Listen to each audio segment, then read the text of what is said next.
Je m'appelle Thomas Barès, je suis en deuxième année d'une licence de sciences de la vie à l'Université de La Rochelle et je suis adhérent et bénévole à l'association universitaire Blérouteur La Rochelle. Je m'intéresse aux insectes depuis de nombreuses années et plus particulièrement à l'univers des fourmis. J'en ai élevé, j'ai beaucoup d'espèces que j'ai récoltées, j'ai élevé des espèces exotiques mais aussi bien en France. Et de fil en aiguille, je me suis intéressé également à la science qui étudie les fourmis, c'est-à-dire la myrmécologie. Et du coup, aujourd'hui, je vais vous présenter lors de cette conférence des fourmis avec plusieurs thèmes, avec des fourmis en lien avec ces thèmes, sur leurs super adaptations pour évoluer dans leur environnement. Les fourmis sont des insectes, c'est une famille d'insectes eusociaux. Donc, eusociaux, c'est-à-dire qu'elles vivent en colonie, de l'ordre des hyménoptères. Les hyménoptères, on trouve aussi bien les fourmis, mais aussi les guêpes ou encore les abeilles. Et donc ces fourmis se distinguent en plusieurs sous-familles qui sont indiquées ici. Donc de la plus primitive à la moins primitive, on pourrait dire vulgairement de la moins évoluée à la plus évoluée. Je porte déjà votre attention sur cette fourmi, qui est la fourmi de Mars, qui est sûrement la fourmi qui a la lignée la plus ancienne. Elle a très peu évolué depuis 90 millions d'années, depuis plus de 90 millions d'années, et elle a été découverte, elle a été vue que 2 fois depuis 2003 dans la forêt amazonienne. C'est un peu une fourmi taupe, puisque déjà elle est aveugle et puis elle vit dans le sol de la forêt. C'est aussi pour ça qu'elle est très difficile à observer. Et en plus de ça, c'est la seule espèce de sa sous-famille. Chose intéressante à noter également, c'est les fourmis qui sont beaucoup plus primitives se rapprochent des guêpes et des abeilles, donc sont très souvent équipées d'un aiguillon fonctionnel, donc d'une piqûre et d'un venin. Ce qui n'est pas le cas pour, par exemple, cette sous-famille qui est très très courante en France, qui n'a pas d'aiguillon mais qui possède de l'acide formique. Les fourmis, comme tous les insectes, ont un corps divisé en 3 parties, la tête, le thorax et l'abdomen, avec la tête qui comporte une paire d'yeux, une paire d'antennes, une paire de mandibules, le thorax qui est le support des 6 pattes, et enfin l'abdomen qui est composé du pétiole et du gastre.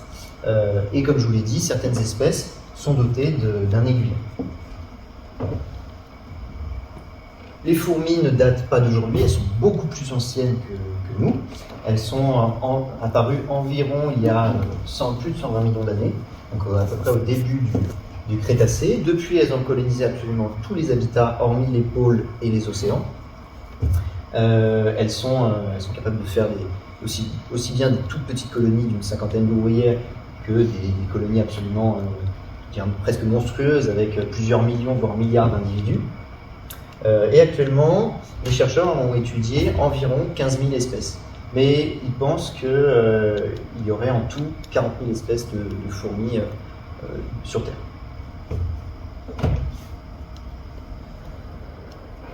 Les fourmis suivent un cycle de vie qui débute par la naissance des sexués. Les sexués sont toujours ailés comparés au reste de la colonie, et ce sont les mâles et les femelles. Donc il y a aussi princesses et princes. Le début de leur vie est marqué par l'essaimage. L'essaimage, c'est leur accouplement. Cet accouplement se déroule sur plusieurs mois.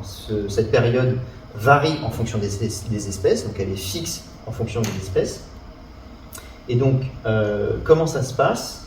Eh bien, dans une zone géographique, lorsque les conditions climatiques sont réunies, donc température, hygrométrie, ce genre de choses, eh bien, les mâles et les femelles de la même espèce vont sortir de terre, du nid, et vont réaliser un vol nuptial. L'ensemble, c'est ce qu'on appelle l'essaimage, mais là, en l'occurrence, c'est le vol nuptial.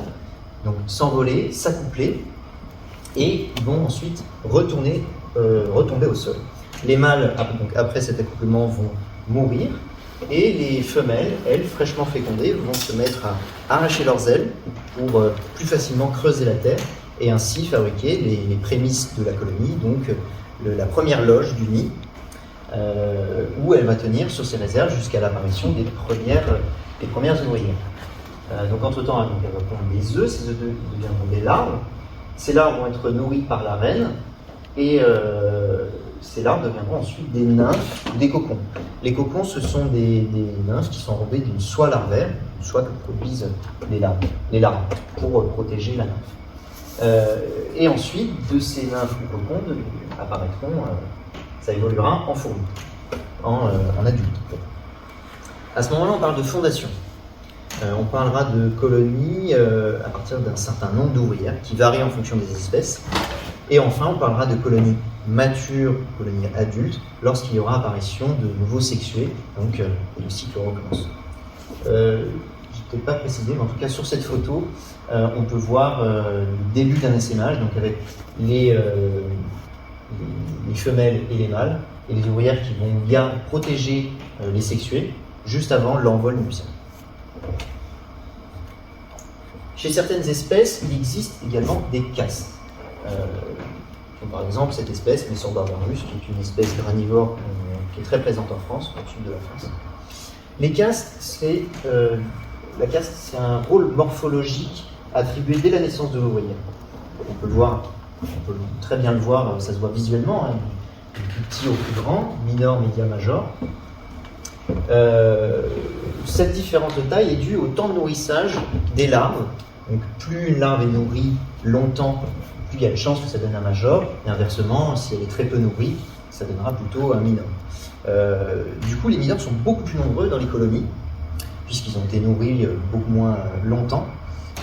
C'est plus simple pour donner un minor, et les majors sont beaucoup plus rares.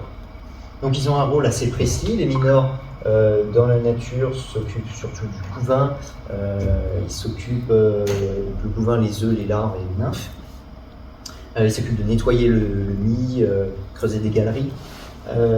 Et puis s'ils doivent s'attaquer à un insecte ou tracter des objets assez lourds, c'est l'union qui fait la force, donc ils sont tous ensemble, ils vont tracter cet objet, une graine ou un insecte.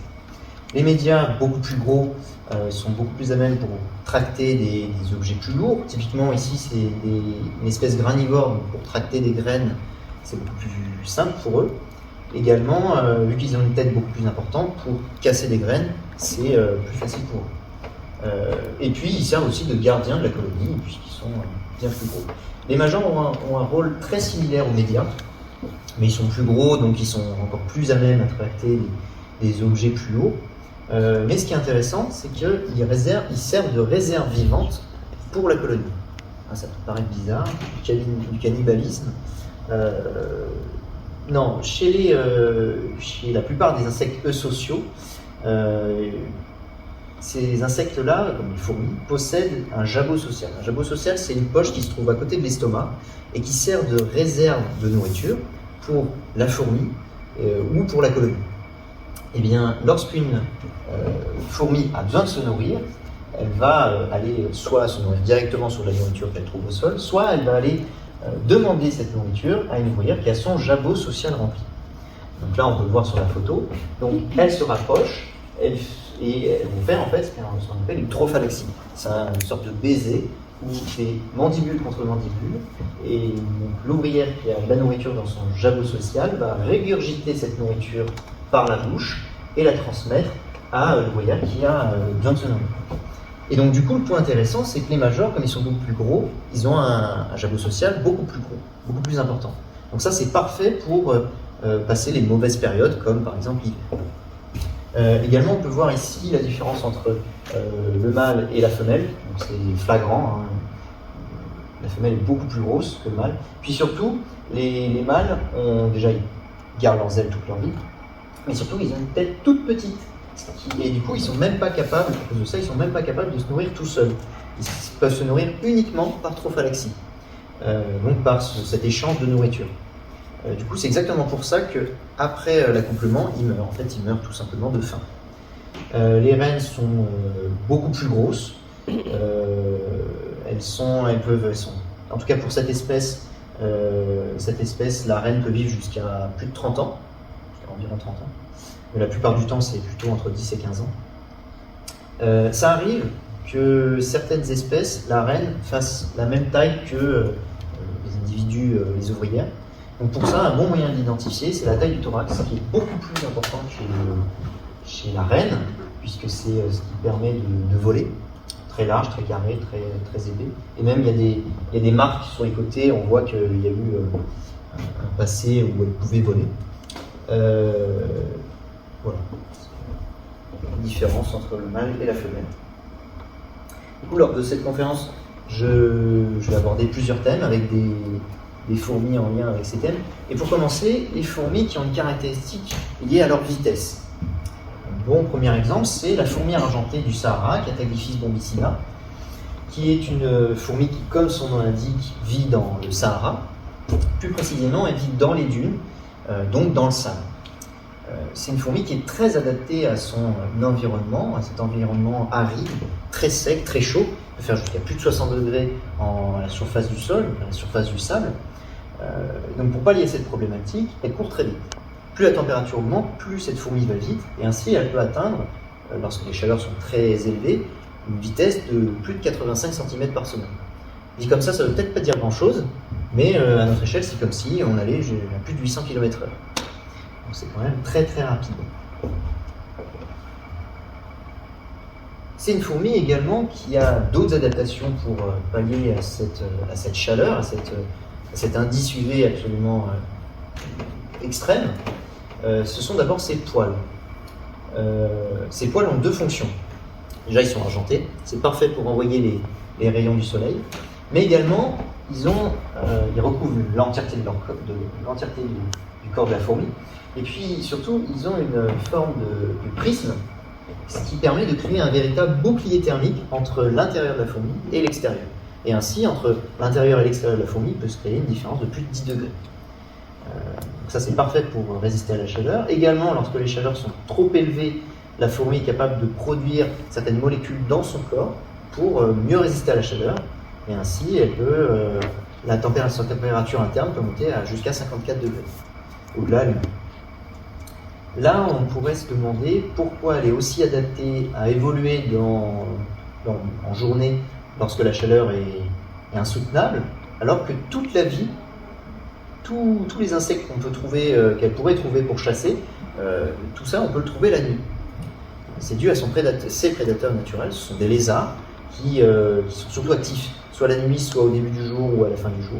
En tout cas, ils ne supportent pas la chaleur. Donc du coup, pour éviter ses prédateurs, elle va chasser plutôt le jour, donc lorsque les chaleurs sont insoutenables, lorsqu'il n'y a plus de vie finalement, et elle va récupérer les insectes qui sont au sol, fraîchement morts à cause de la chaleur. Également, c'est une super fourmi car elle a une sorte de GPS interne. Elle est capable de retrouver son chemin sans repère au sol. Des chercheurs ont remarqué que lorsqu'elle sort de son nid, elle va faire un chemin un peu incohérent, ce qui est normal pour chercher de la nourriture. Elle peut s'éloigner jusqu'à une centaine de mètres de son nid, et lorsqu'elle trouve de la nourriture, au début, les chercheurs ne comprenaient pas pourquoi elle ne se trouvait jamais, mais elle prenait la direction de l'entrée de son nid et elle tombait exactement, elle retrouvait exactement sa colonie, sans jamais se tromper.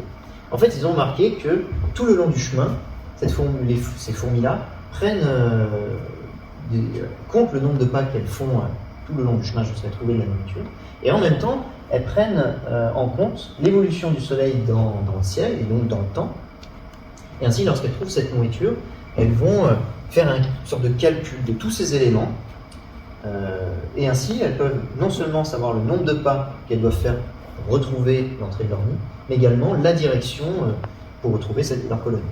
Voilà, c'est super fourmis, hyper bien adaptées à cet environnement extrême.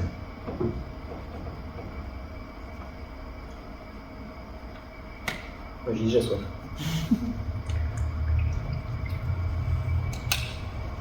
Une autre fourmi qui a une caractéristique liée à sa vitesse, c'est la fourmi piège-mâchoire, genre Endotomachus. Ce sont des fourmis qu'on trouve dans les forêts tropicales, donc en Amérique du Sud, en Afrique et en Asie. Ce sont des fourmis qui ont déjà une morphologie assez particulière. Une mandibule très allongée et puis surtout qui peuvent s'écarter à 90 degrés. Mais ce qui est intéressant, c'est les poils qui sont elle a des poils sur ses mandibules, tout le long de ses mandibules, et c'est des poils sensibles. Et lorsqu'ils sont touchés, les mandibules se ferment et donc le piège s'active. D'où le terme fourmi-piège mâchoire, le nom fourmi-piège mâchoire. Et ce mouvement a pu être mesuré à plus de 210 km/h. Ça fait partie des organismes qui, à leur échelle, ont un mouvement les plus rapides au monde. Ce mouvement a plusieurs fonctions. Première fonction, ça permet de ne pas rater la proie. Également, ça permet, dans certains cas, d'assommer l'insecte qu'elle prédate. Mais surtout, ça permet aussi à la fourmi de s'échapper d'un prédateur en s'éjectant. Le mouvement est tellement rapide et tellement fort que si la fourmi claque ses mandibules au sol, elle va être éjectée en arrière, ainsi elle est projetée et atterrit 30 cm plus loin, et ainsi elle s'échappe de son prédateur beaucoup plus facilement. Moi-même j'en ai élevé, ça m'est déjà arrivé plusieurs fois qu'elles s'échappent du terrarium en claquant leurs mandibules contre la vitre. Donc il faut faire attention, parce qu'en plus c'est une fourmi qui a une piqûre, qui se rapprocherait d'une guêpe en termes de douleur. Et voilà, c'est une fourmi assez particulière.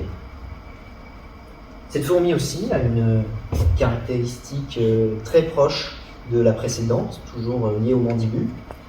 C'est une fourmi qu'on retrouve en Afrique tropicale, dans la savane, à Madagascar et en Asie tropicale, plutôt forêt, et dans les forêts, mais aussi dans la savane. Ce sont des fourmis qui, elles aussi, ont un mouvement lié à leurs mandibules. Au lieu de fermer leurs mandibules, elles vont forcer sur leurs mandibules, et ces mandibules vont finir par se croiser.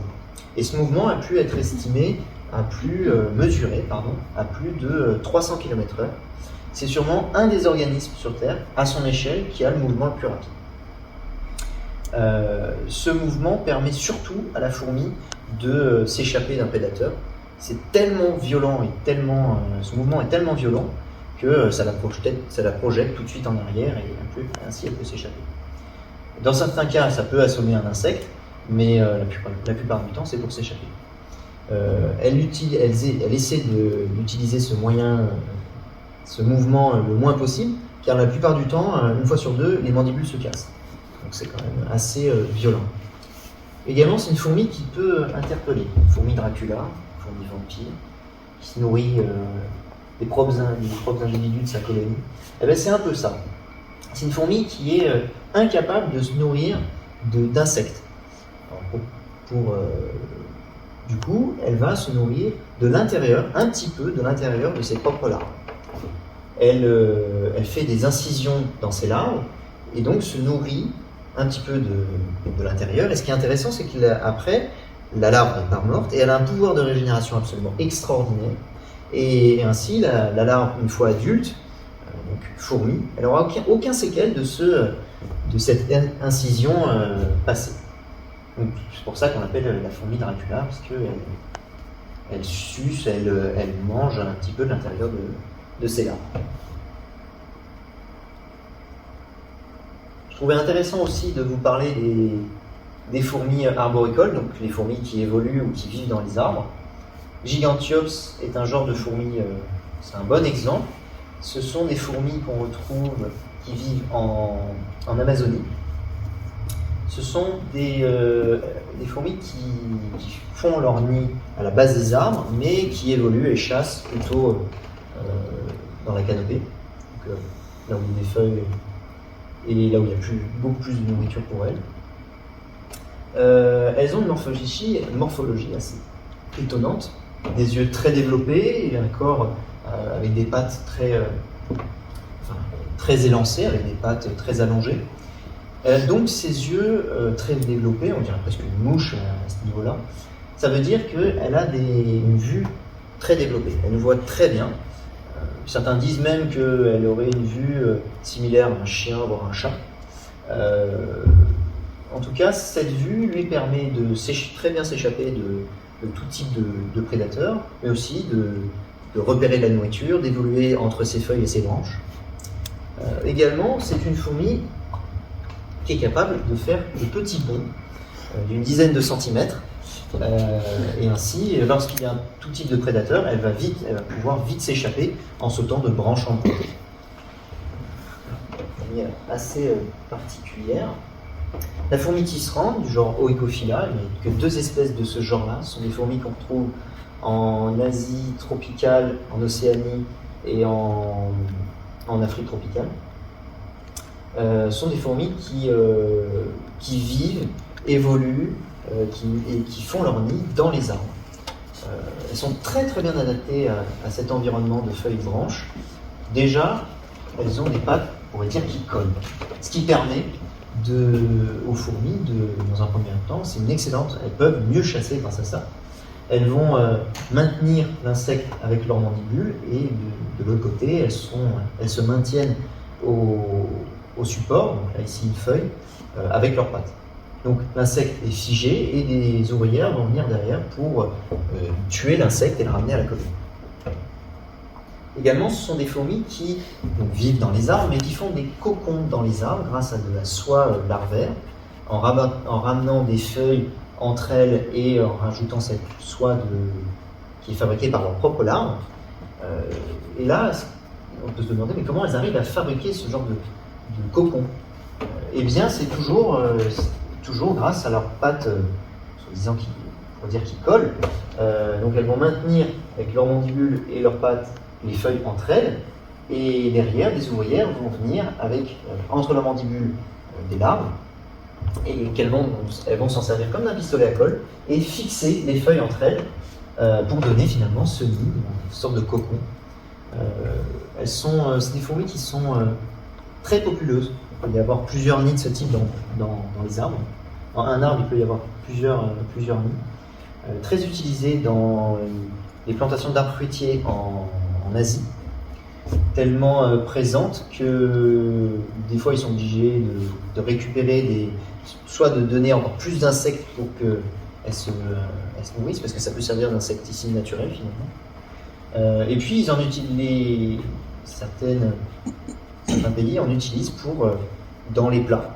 Donc en plus elles ont un goût assez citronné, donc apparemment c'est assez réputé. Et si vous avez la chance un jour d'aller dans des pays où ils en mangent, dans des régions où ils en mangent, apparemment c'est très très bon. La fourmi tortue. Une fourmi qui vit elle aussi dans les arbres, en Amazonie. Elle creuse des cavités, creuse son nid dans les branches. On l'appelle fourmi tortue à cause de sa morphologie. Je dirais qu'elle a un peu une carapace, une tête très plate sur le dessus, ce qui permet à la fourmi de créer une sorte de porte. Donc elle sert de porte vivante à l'entrée du nid, ce qui permet finalement d'empêcher toute intrusion, et ça camoufle un peu l'entrée du nid. Également, c'est une fourmi qui est dotée de petits piquants, ce qui permet de se défendre contre toute agression. Mais c'est pas pour ces raisons qu'elle a été très étudiée par les chercheurs. C'est son moyen pour fuir qui a été très étudié. Lorsqu'elle se retrouve en face d'un prédateur, elle va pas s'échapper en courant en arrière, elle va sauter de l'arbre, sauter de la branche. Donc là, on peut se dire c'est un peu bizarre parce que c'est du suicide. Typiquement, au sol, elle a beaucoup plus de chances de mourir que dans les branches. Eh bien, les chercheurs ont remarqué que lorsqu'elle se jette d'une branche, elle retombe toujours sur le tronc de son arbre. Donc, pour le faire simple, le tronc, les branches, elle saute et elle atterrit sur le tronc. En fait, les chercheurs ont remarqué que lorsqu'elle saute de l'arbre, elle adopte une certaine position dans les airs, ce qui lui permet de planer, et ainsi ça forme le dessin dans l'espace, ça fait une sorte de forme de J, et ainsi elle retombe sur le tronc. Et elle ne tombe jamais en plus. Elle ne souffle jamais. Les chercheurs ont remarqué ce phénomène également chez d'autres fourmis arboricoles. Donc là, c'est plutôt une gluco-évolution, une adaptation à ce milieu de branches et de feuilles. C'est une fourmi qui est très passive. Elle se nourrit surtout de matière végétale, de pollen et de feuilles. Et du coup, elle elle n'est pas capable de directement digérer cette matière végétale. Du coup, elle a un microbiote interne et qui fonctionne un peu comme ce qu'on pourrait trouver chez nos amis les vaches.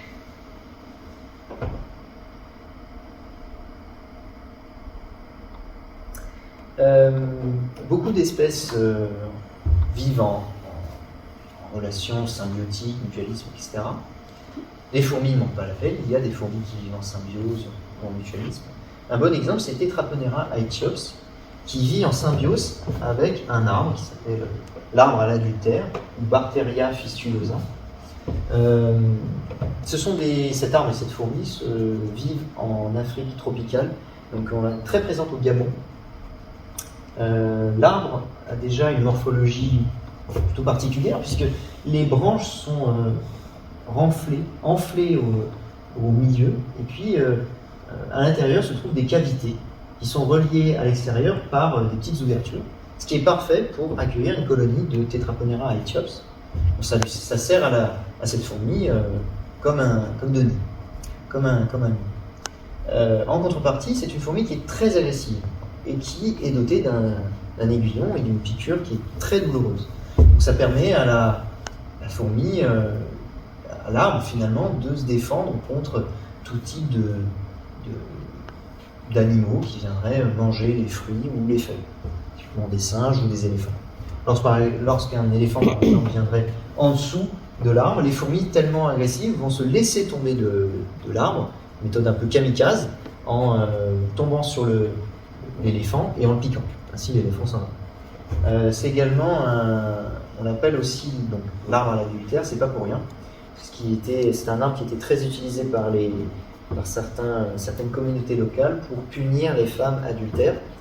Donc c'est assez horrible, mais heureusement ça n'existe plus.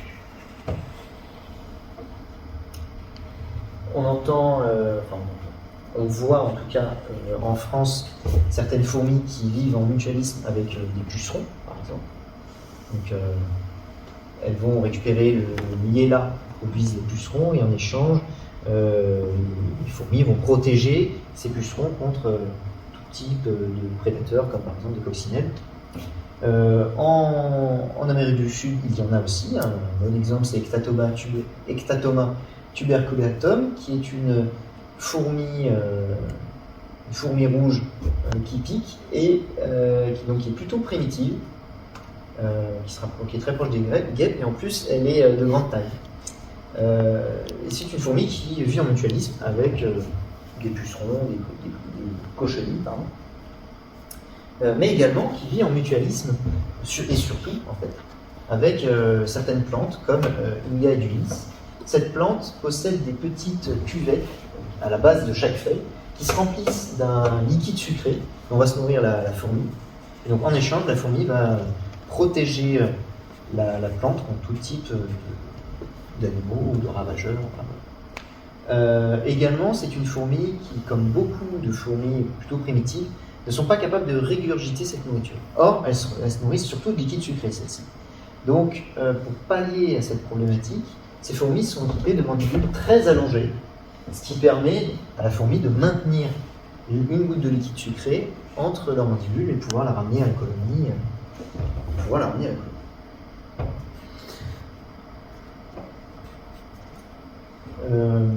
Fourmis champignonistes, genre Atta. Il y a d'autres genres de fourmis champignonistes, mais c'est sûrement ce genre-là qui a été le plus étudié. C'est une fourmi ce sont des fourmis qui vivent en symbiose avec un champignon, de Leucogaricus gongylophorus. Ce champignon a besoin des fourmis pour les feuilles qu'elles vont aller découper. C'est pour ça qu'on appelle aussi ces fourmis les fourmis coupe-feuilles. Encore les fourmis parasols, de la façon dont elles vont ramener les feuilles jusqu'au nid. Ce champignon donc a besoin des fourmis pour les feuilles dont il va se nourrir, mais également pour grandir, puisque ce champignon a besoin de tailler en permanence par les fourmis pour pouvoir mieux évoluer et mieux grandir. Et ça forme des cavités de cette façon-là, et les fourmis vont vivre dessus, à l'intérieur. En contrepartie, les fourmis vont vont se nourrir un petit peu du champignon, même si elles se nourrissent aussi de feuilles et d'insectes. Mais c'est surtout le couvain de fourmis qui peut se nourrir uniquement du champignon. C'est également une triple symbiose, car ce sont des fourmis, des champignons aussi, qui vivent en symbiose avec des bactéries, Pseudonocardia, qui forment des petites colonies sur la cuticule des fourmis. Et ce sont des bactéries qui se nourrissent de champignons. Ça peut paraître bizarre, vivant en symbiose avec un champignon, mais elles se nourrissent de champignons. Elles se nourrissent de champignons pathogènes, parasites du champignon symbiotique. Donc les fourmis vont pouvoir se déplacer sur l'entièreté du champignon et répartir cette bactérie pour protéger protéger cette symbiose. Ce sont des fourmis qui, dans la nature, peuvent faire des colonies absolument énormes, tellement grandes que la plus grande colonie qui a été observée, le nid s'est allé sur 600 mètres carrés, et avec plus de 8 mètres de profondeur. Et elles avaient déplacé jusqu'à 40 tonnes de terre, c'est absolument énorme, ce sont véritablement des ingénieurs du sol. Et là on peut voir un exemple de nid, un schéma du nid. Donc là ce sont des salles où on peut retrouver le champignon, là des dépotoirs, et là un humain. Donc ça vous donne un peu une idée de la taille que peuvent faire les nids. Ce sont des nids où il y a un réseau assez complexe, car il y a des galeries qui sont faites pour la circulation des ouvrières, mais également pour l'aération. Car comme elle ramène beaucoup de matière végétale sous terre, cette matière végétale dégage beaucoup de gaz ces gaz sont toxiques pour les fourmis, et du coup pour ça elles font des galeries qui permettent l'aération du nid. Ces grosses colonies peuvent très facilement défeuiller un arbre en une nuit. Donc c'est un rôle écologique très important dans les forêts, puisqu'un arbre défeuillé en une nuit, ça fait une trouée dans la forêt et les plantes qui sont dessous émergent. Mais par contre pour l'agriculture, c'est pas très pratique. Donc, du coup, ça arrive que des nids soient détruits. Je ne pouvais pas vous parler des fourmis sans vous parler des fourmis de grande taille et qui piquent. Et un bon premier exemple, c'est la fourmi balle de fusil, Paraponera clavata. Une fourmi qui vit en Amazonie, de très grande taille, faire jusqu'à plus de 3 cm, et puis surtout elle est dotée d'une piqûre très douloureuse. Comme beaucoup de fourmis primitives, elles sont des larves qui ont une bouche broyeuse, donc qui sont capables de se nourrir toutes seules d'insectes, ce qui n'est pas le cas des fourmis qu'on trouve chez nous, qui se nourrissent uniquement par trophalaxie. Ce monsieur Schmy, a eu dans sa vie l'excellente idée de se faire piquer par beaucoup d'insectes qui piquent sur l'entièreté de son corps. Et avec cette expérience, il a pu en faire une échelle qui porte son nom, l'échelle de Schmidt, qui s'étend de 1 à 4. Forcément, la fourmi balle de fusil a obtenu le meilleur score, le score de 4. Pour vous donner une idée, les guêpes qu'on peut retrouver chez nous, les polistes, ont une piqûre, enfin une douleur qui se tourne autour de 2 à 2,5.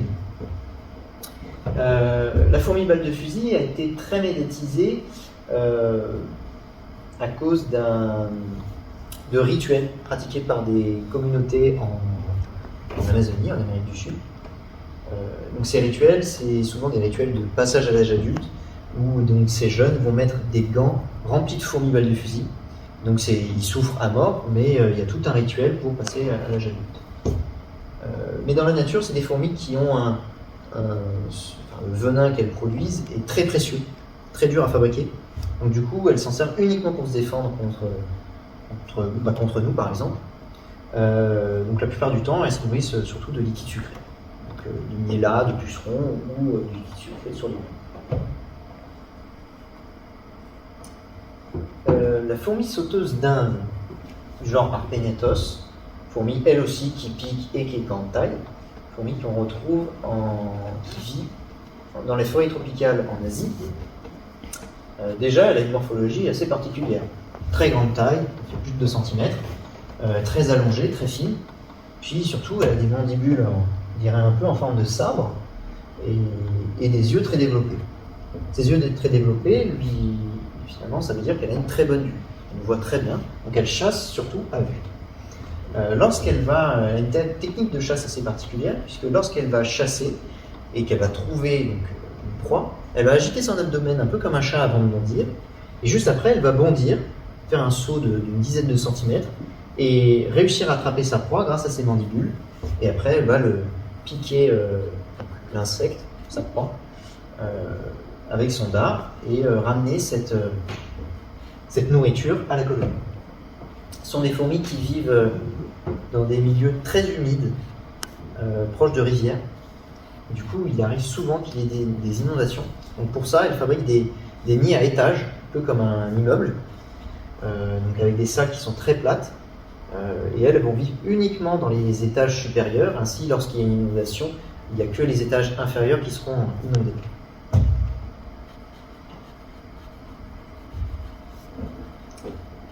La fourmi bulldog du genre Myrmecia, une fourmi qui est bien connue des Australiens à cause de sa piqûre.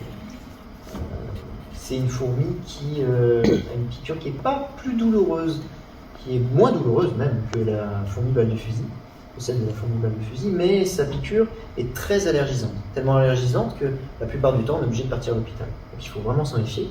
Bon, heureusement, elle est assez vite, on peut vite la repérer dans la nature puisqu'elle est très grande, elle peut faire jusqu'à plus de 3 cm. On l'appelle fourmi bulldog parce que c'est une fourmi qui est très agressive. Tellement agressive que certains ont remarqué que lorsqu'on la coupe en deux, oui, il y en a qui se sont amusés à couper la fourmi en deux, eh bien, elle n'est même pas capable de reconnaître son propre abdomen. Du coup, elle va essayer de mordre son abdomen et en contrepartie, eh bien, son abdomen va piquer la tête. Une fourmi très très agressive, qui est dotée d'une excellente vue, donc qui chasse à vue. Il y a certaines espèces de ce genre-là qui vivent, qui évoluent et chassent plutôt la nuit, mais comme elles ont une très bonne vue, elles se déplacent uniquement grâce à leur vue, eh bien, elles chassent plutôt au début du jour ou à la fin de la journée. Mais on peut également les voir en pleine nuit lorsqu'il y a de la pleine nuit. Voilà, une fourmi très grande taille et dont il faut se méfier à cause de sa piqûre. On entend de plus en plus parler d'espèces invasives. Les fourmis, il y a aussi des espèces invasives chez les fourmis. Les fourmis nomades, ce ne sont pas des espèces, ce sont pas des espèces qui seraient invasives chez nous, pas du tout. Ils ne sont pas capables d'y vivre. Mais ce sont plutôt des espèces qui sont invasives, qui ont un côté légèrement invasif dans les pays, dans les régions où on les trouve.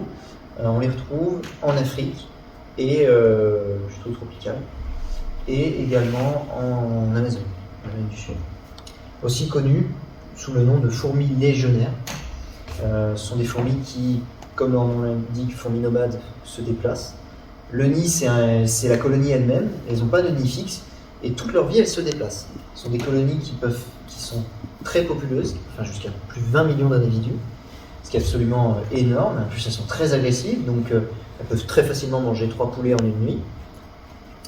Elles forment des rivières quand elles se déplacent, ça fait un peu une rivière de fourmis. Très très agressive, et d'ailleurs c'est celle qu'on peut voir dans Indiana Jones, même si dans ce film c'est complètement exagéré, on les voit manger un humain en même pas 10 secondes, le déplacer dans le nid, enfin, c'est complètement exagéré. Elles sont tout à fait capables de nous manger, mais elles ne vont pas aller aussi vite, elles ne sont pas capables de nous déplacer. Et leur technique de chasse est très efficace. Elles vont tuer l'animal de l'intérieur. Elles vont rentrer par les pores, par tous les pores, et vont rentrer et dévorer l'animal de l'intérieur. C'est assez horrible, mais c'est très efficace. Également, ce sont des fourmis qui possèdent 2 castes, des minors et des majors. Les majors ont des mandibules très, très développées, et lorsqu'ils mordent tout type d'organisme, ils ne lâchent pas leur prise jusqu'à ce qu'ils meurent. Donc, certaines certaines communautés utilisent cette fonction pour pour refermer des plaies. Ils se servent littéralement des têtes de fourmis comme point de suture naturel pour refermer des plaies.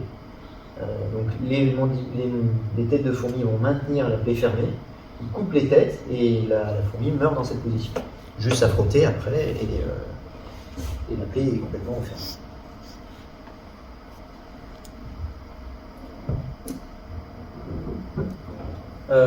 La fourmi feu Solenopsis invicta est sûrement la fourmi la plus invasive au monde. On la retrouve, à l'origine, on la retrouve en Amérique du Sud. Finalement, lorsqu'on regarde la carte, on a l'impression qu'elle n'est pas très présente. Et puis, elle envahit petit à petit l'ensemble des continents. On la trouve maintenant aux États-Unis, en Afrique, en Asie, en Australie. Et maintenant, c'est surtout pour ça qu'on en entend de plus en plus parler. C'est parce qu'elle vient d'arriver en Europe, précisément en Sicile. Attention à ne pas confondre avec la fourmi électrique, qui a le même nom en anglais, elle se dit aussi fourmi feu, mais la fourmi électrique, elle, par contre, est arrivée en France, c'est une fourmi invasive aussi, mais elle a une piqûre qui est équivalente à de l'ortie, pardon, alors que celle-ci, cette fourmi feu-là, a une douleur qui est beaucoup plus douloureuse, tellement douloureuse qu'en plus son venin est allergisant.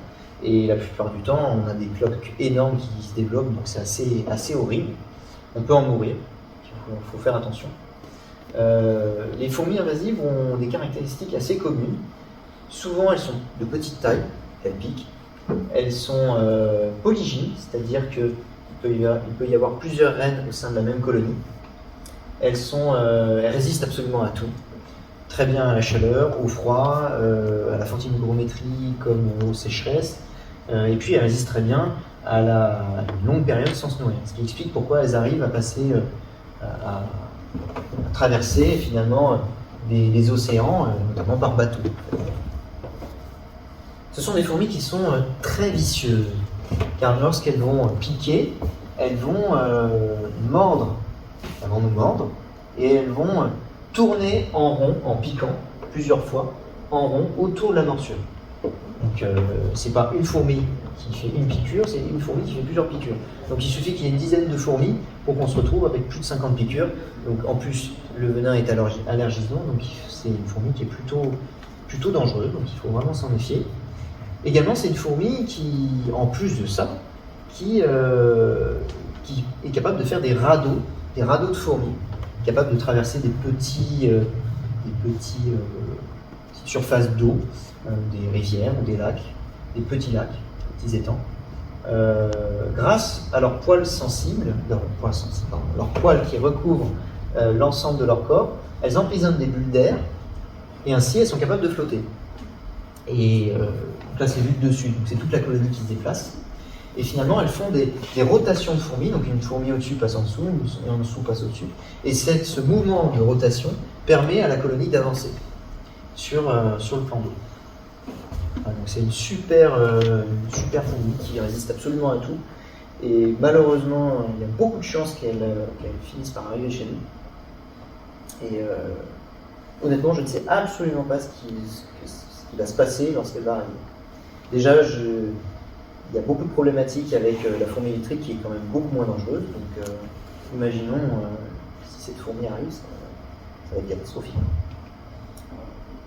Donc là, je vous ai parlé de fourmis exotiques, qu'on ne trouve pas en France, leur incroyable adaptation. Mais en France aussi, on trouve des fourmis qui sont quand même assez extraordinaires. La fourmi rouge est un bon exemple, du genre Myrmica, sont des petites fourmis rouges qui piquent et qui sont capables, qui vivent plutôt dans des milieux frais. Elles sont recouvertes de poils, ce qui permet de résister aux inondations, de pallier aux inondations, plutôt proche de rivières. Mais c'est des fourmis qui sont bien connues des naturalistes à cause d'un papillon.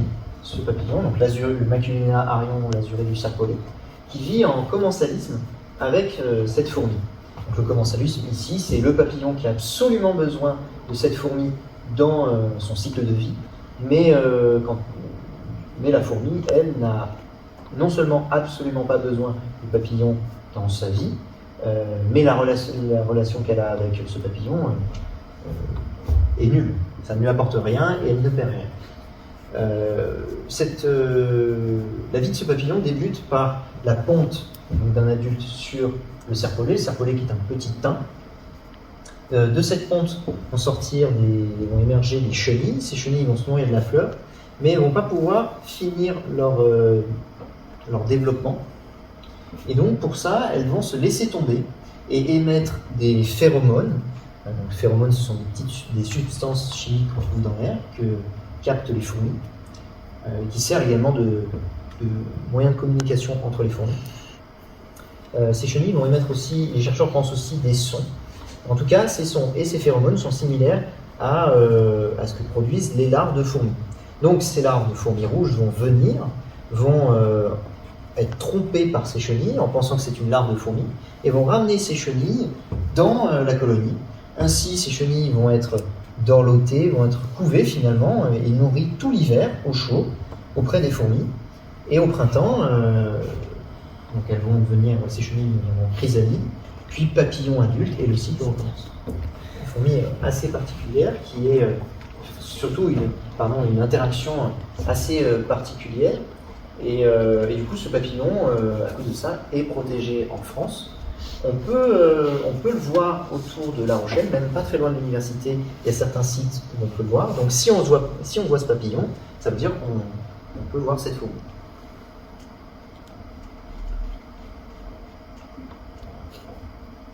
Je vais pas ouvrir ma gourde.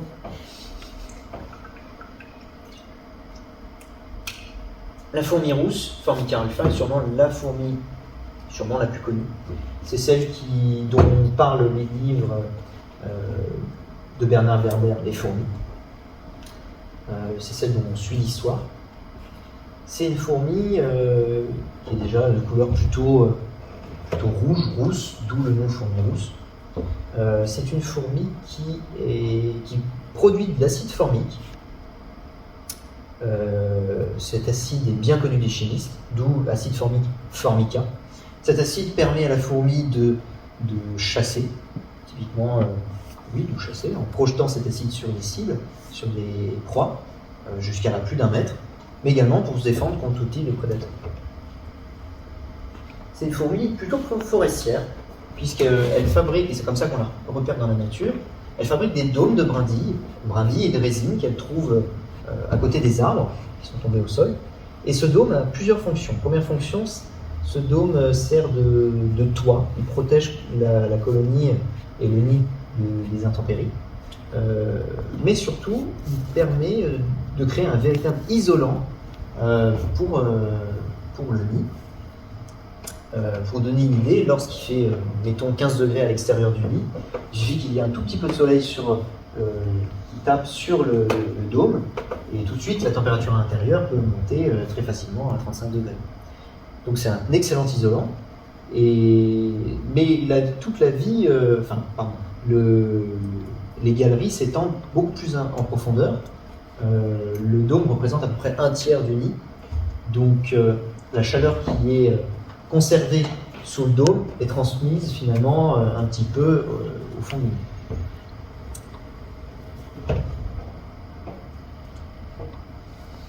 Un aspect un peu moins connu de ces fourmis-là, c'est leur côté esclavagiste. On n'est pas les premiers à avoir inventé l'esclavage.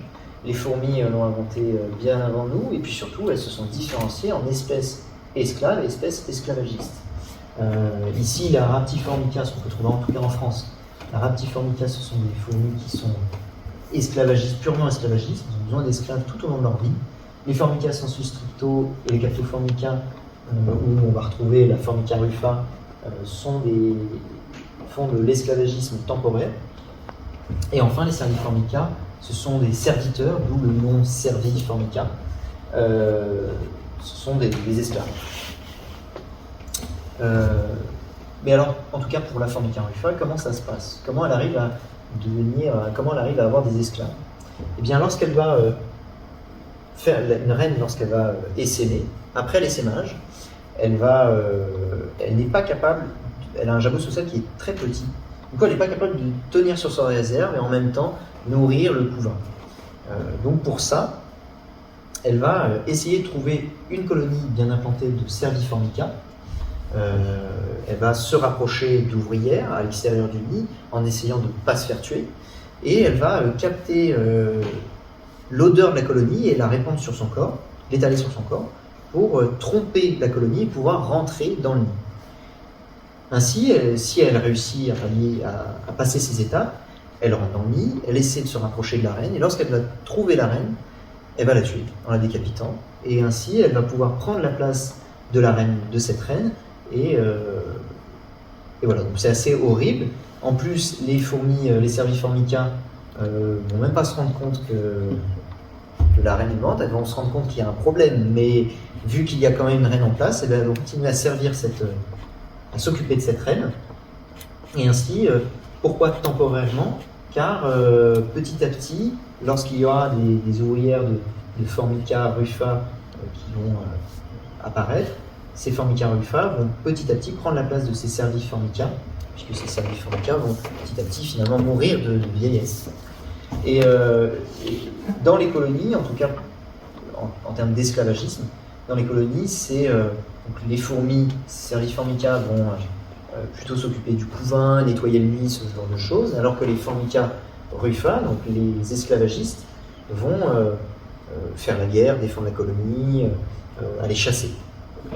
C'est assez horrible, mais c'est un peu ce qu'on pourrait... c'est l'exemple typique d'esclavage. En France, on peut également trouver Colobopsis truncata, qui est on appelle aussi fourmi-porte. Vous vous dites, mais il a déjà parlé de fourmi-porte. En l'occurrence, ici, elle s'appelle vraiment fourmi-porte, et puis surtout, on peut la trouver en France. C'est une fourmi qui a une morphologie particulière. Elle a une tête qui est très aplatie à l'avant. On a l'impression qu'elle s'est payée un camion. Cette tête très aplatie permet de boucher l'entrée du nid, puisque c'est une fourmi arboricole qui creuse des cavités dans le bois, et ainsi l'entrée du nid est bouchée par la tête de fourmi. Donc ça permet non seulement de protéger contre tout type d'intrusion, mais également de dissimuler un peu l'entrée du nid. Il y a deux castes de fourmis chez deux castes de fourmis. Il y a donc des minors et des majors. Et il n'y a que les majors qui possèdent donc cette tête très aplatie. Il y a aussi la reine. Donc les majors, comme ils sont plus gros, c'est eux qui vont servir de porte. Et la reine, parce que lorsqu'il n'y a pas encore d'ouvrière, c'est elle qui va boucher l'entrée du nid. C'est une fourmi qui est très commune. On la retrouve jusqu'à La Rochelle, mais globalement on la retrouve plutôt dans le sud. Très commune, mais très difficile à observer. Car vu qu'elle vit en hauteur dans les arbres, c'est pas facile de l'observer. En plus, elle est toute petite, donc c'est d'autant plus difficile de l'observer. Même si c'est plutôt vers juin, lorsque c'est sa période d'essaimage. Si on fait une chasse nocturne, donc en projetant de la lumière sur un drap, il est possible de voir des rennes la nuit, puisque c'est une espèce qui essaime plutôt la nuit.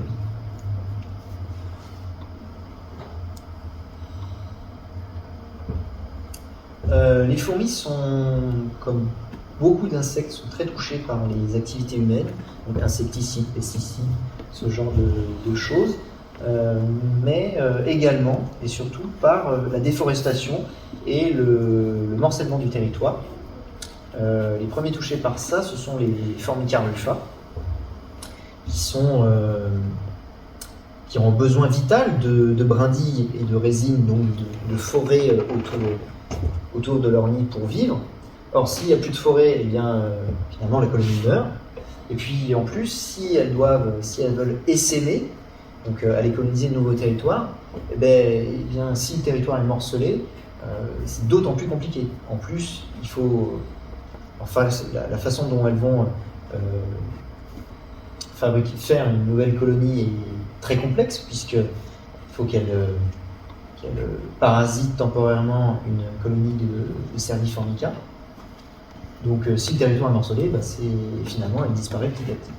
En tout cas, les fourmis rousses, il y en a beaucoup en France. La Formica rufa, normalement, on la retrouve partout en France, même si moi, honnêtement, j'en ai jamais vu. Si vous avez vu, donc il est possible de l'avoir, hein, il y en a quand même. Mais voilà, elle reste quand même très rare. En France, il n'y a pas de fourmis protégées. Il n'y a même pas de liste rouge de fourmis. En Europe, il y a quelques pays où certaines fourmis sont protégées, par exemple la Suisse. Donc en Suisse, les fourmis sont protégées, même s'ils protègent un peu tout. Forcément, les fourmis en font partie. Mais il y a certaines régions où, il y a certaines espèces qui ne sont pas protégées en tant qu'espèces, mais comme elles ont été retrouvées uniquement dans certaines zones géographiques protégées, eh bien, de ce fait, elles sont protégées. Par exemple, un bon exemple, c'est Ondotomachus davidsoni, qui est une fourmi piège mâchoire arboricole, qu'on trouve en Équateur, et qu'on trouve uniquement dans un parc protégé.